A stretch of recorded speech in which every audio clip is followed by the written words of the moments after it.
Good morning friends. हमने अभी तक 14 में श्लोक तक पढ़ा था। क्या पढ़ा था? धर्म अर्थ काम मोक्षाणाम आरोग्यम मूलम उत्तमम।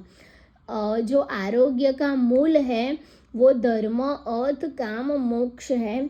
यहाँ तक पढ़ा था। अब मैं आपको एक इम्पोर्टेंट चीज़ बताती हूँ कि ये जो धर्म अर्थ काम मोक्ष को क्या बोलते हैं, तो पुरुषार्थ चतुष्टय बोलते हैं। हमने यहाँ एक आगे भी एक चतुष्टय पढ़ा था। क्या पढ़ा था? अनुबंध चतुष्टय। अनुबंध चतुष्टय में हमने याद रखने के लिए क्या बोला था? तो अनुबंध चतुष्टय ने हमने याद रखने के लिए बोला था कि एक अधिकारी है, अधिकारी को अभी अभी अभी अभी प्रेम संबंध हुआ है। उसको क्या हुआ है कि अभी अभी प्रेम संबंध हुआ है। किसको? तो अधिकारी को अभी अभी प्रेम संबंध हुआ है। तो इससे हम बोलते हैं कि अधिकारी, अभिधेय, प्रयोजन और संबंध। ये हमने क्या है? अनुबंध चतुष्टय पढ़ा था। और ये दूसरा चतुष्ट क्या है? पुरुषार्थ चतुष्टय। पुरुषार्थ चतुष्टय में क्या आता है? धर्म अर्थ काम और मोक्ष। और हम ये पुरुषार्थ चतुष्टय में से मोक्ष को अगर हटा देते हैं तो धर्म अर्थ और काम, ये तीनों को क्या बोलते हैं? त्रिवर्ग बोलते हैं। ये तीनों को क्या बोलते हैं? ये तीनों को त्रिवर्ग बोलते हैं। और आपको पता है और त्रिवर्ग किसको बोलते हैं? तो जो हम द्रव्य गुण में ड्रग्स पढ़ते हैं, तो द्रव्य गुण में त्वग, एला और पत्र, ये तीन जो ड्रग है ना, उसको भी त्रिवर्ग बोलते हैं। उसको त्रिवर्ग भी बोलते हैं और त्रिजात भी बोलते हैं। आपको क्या ध्यान रखना है कि उसको त्रिवर्ग भी बोलते हैं और त्रिजात भी बोलते हैं। और पुरुषार्थ चतुष्टय क्या है? तो धर्म अर्थ काम मोक्ष, उसमें से मोक्ष को हटा देते हैं तो त्रिवर्ग हो जाता है। और दूसरा त्रिवर्ग क्या है? जो द्रव्य गुण में हम ड्रग्स पढ़ते हैं, त्वग, एला और पत्र, वो आता है। अब हम आगे बढ़ते हैं। क्या आगे चरक सूत्र 1 में आगे क्या बताया है? तो आगे बताया है कि 4 प्रकार के सूत्र बताए हैं। 4 प्रकार के सूत्र कौन से बताए हैं? तो गुरु सूत्र बताया है, शिष्य सूत्र बताया है, प्रतिसंस्कृत सूत्र और एकीय सूत्र। ये 4 प्रकार के सूत्र बताए हैं। तो गुरु सूत्र में क्या बताया है? अगर गुरु कुछ बोलते हैं, शिष्य को बोलते हैं, शिष्य को कुछ गुरु बोलते हैं। जब गुरु अपने मुख से कोई भी वाक्य बोलता है ना, तो उसको गुरु सूत्र बोलते हैं। शिष्य बोलता है तो उसको शिष्य सूत्र बोलते हैं।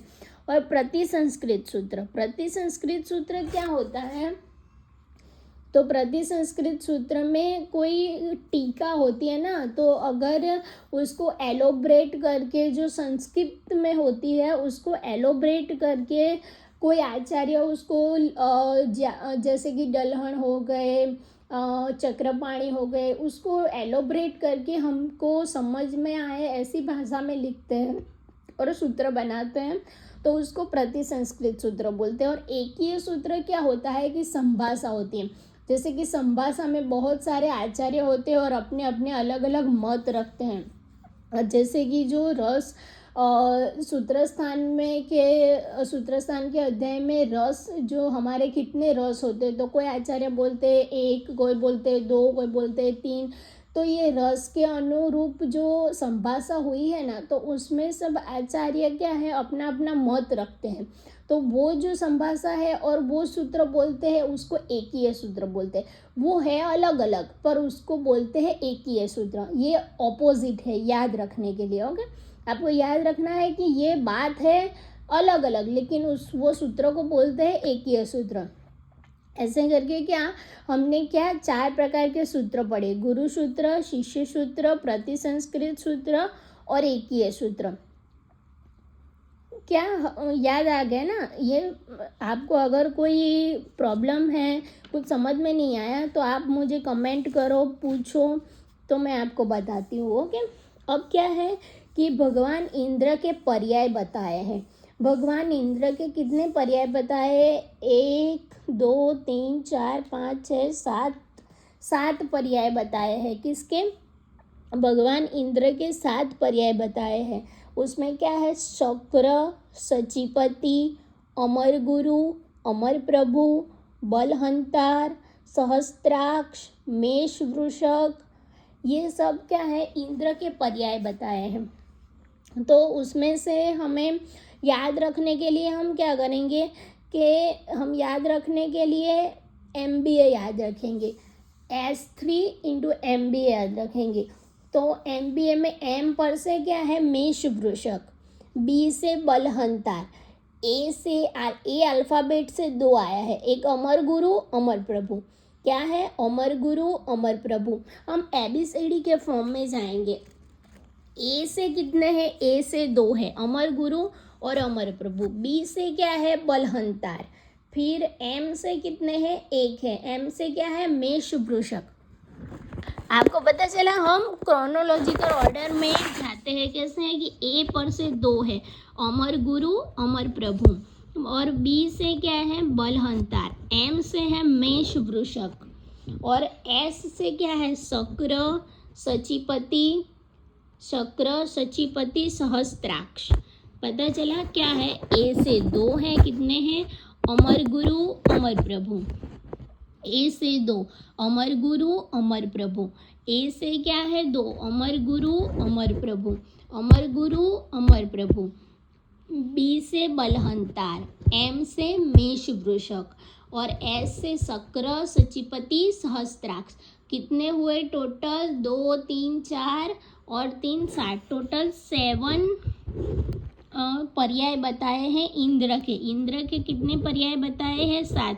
हमने अभी क्या पढ़ा है कि हमने पढ़ा कि 53 आचार्य थे, उसने संभाषा की। फिर हमने पढ़ा कि जो 4 होते हैं वो पुरुषार्थ चतुष्टय पढ़ा, 3 हमने त्रिवर्ग पढ़े। फिर हमने पढ़ा, क्या पढ़ा, फिर हमने पढ़ा त्रिजात पढ़ा, त्रिजात को भी त्रिवर्ग ही बोलते हैं, उसमें एत्व गिला पत्र आता है। फिर हमने पढ़ा कि 7 पर्याय ऑफ इंद्र के 7 पर्याय में हमने क्या पढ़ा, A से 2 पढ़ा, क्या, अमर प्रभु अमर गुरु। B से पढ़ा बलहंतार, M से पढ़ा मेष वृषक, S से पढ़ा शक्र सचीपति सहस्त्राक्ष। क्या पढ़ा, शक्र सचीपति सहस्त्राक्ष। तो हमने ये 7 क्या पढ़े, हमने 7 पढ़े भगवान इंद्र के पर्याय। हम अब चरक सूत्र स्थान 1 में आगे बढ़ते हैं। हम क्या है, अभी यहाँ पे हम जो इम्पोर्टेंट चीज़ है ना वो ही पढ़ते हैं, क्योंकि पूरी संहिता का एक एक शब्द का हम वर्णन करने जाएंगे तो बहुत सारा टाइम लगेगा। लेकिन अभी हम क्या कर रहे हैं, जो एग्ज़ाम ओरिएंटेड है, जो एग्ज़ाम में इम्पोर्टेंट है ना, वो चीज़ ही यहाँ पे पढ़ने वाले हैं। तो हम क्या पढ़ते हैं, अभी हम पढ़ते हैं 23 नंबर का श्लोक पढ़ते हैं। उसमें बताया है हेतु लिंग औषध ज्ञानम। क्या, शब्द को पकड़ो, हेतु लिंग औषध ज्ञानम स्वस्थ आतुर परायणम।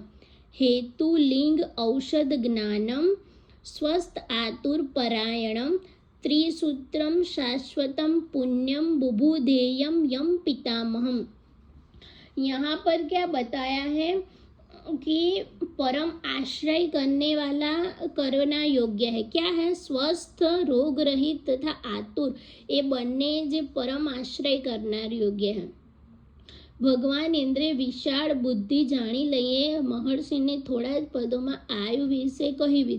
मतलब यहाँ अगर जो आपको आयुर्वेद का इम्पोर्टेंस ऐसा करके कोई क्वेश्चन आया, अगर एग्ज़ाम में पूछा कि आयुर्वेद का इम्पोर्टेंस बताइए, या फिर 10 मार्क्स में फर्स्ट ईयर के पेपर में आयुर्वेद के इम्पोर्टेंस के बारे में कुछ पूछते हैं, तो ये सूत्र लिखना बहुत इम्पोर्टेंट है। इसमें क्या है, विशाल बुद्धि जानी महर्षि थोड़ा पदों में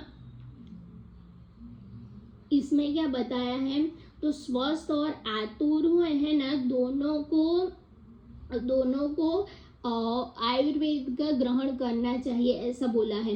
कैसा आयुर्वेद, तो त्रिसूत्रम शाश्वतम पुण्यम, जो त्रिसूत्र है शाश्वत है, पुण्य है, ऐसा हेतु लिंग और औषध જ્ઞાનમ, જેની અંદર નિદાન લક્ષણ અને ઔષધ ત્રણેયનું જ્ઞાન થાય છે।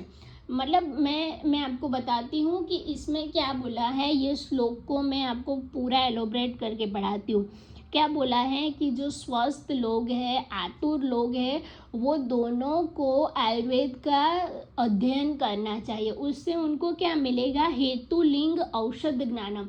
ये तीन का ज्ञान होता है। किस ज्ञान होता है, हेतु लिंग औषध ज्ञानम स्वस्थ आतुर परायणम। स्वस्थ को और आतुर को दोनों को हेतु लिंग और औषध का ज्ञान होता है। और ये तीन जो आयुर्वेद है वो कैसा है, तो त्रिसूत्रम शाश्वतम पुण्यम बुबुधेयम यम पितामहम। मतलब ये यहाँ पे आयुर्वेद का इम्पोर्टेंस बताते हुए बोला है कि त्रिसूत्रम शाश्वतम पुण्यम बुबुधेयम। ओके, तो यहाँ पे अब हमने आगे पढ़ा था त्रिवर्ग और त्रिजात। त्रिवर्ग में क्या आता है, धर्म अर्थ काम और त्वगेला पत्र त्रिवर्ग में आता है। फिर हमने पढ़ा था त्रिजात। त्रिजात में भी क्या आता है, तो त्वगेला पत्र। पर यहाँ हमने पढ़ा हेतु लिंग औषध। तो हेतु लिंग औषध को क्या बोलते हैं, त्रिसूत्र बोलते हैं। किसको त्रिसूत्र बोलते हैं, हेतु लिंग और औषध को त्रिसूत्र बोलते हैं। और ये त्रिसूत्र को त्रिस्कंध भी बोलते हैं। क्या बोलते हैं, त्रिस्कंध भी बोलते हैं।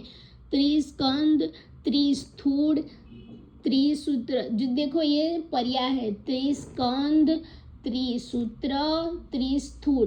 तीनों आए तो क्या लिखना है, हेतु लिंग औषध। हेतु लिंग औषध, हेतु लिंग औषध।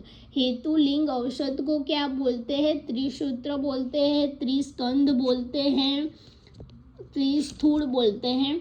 ओके।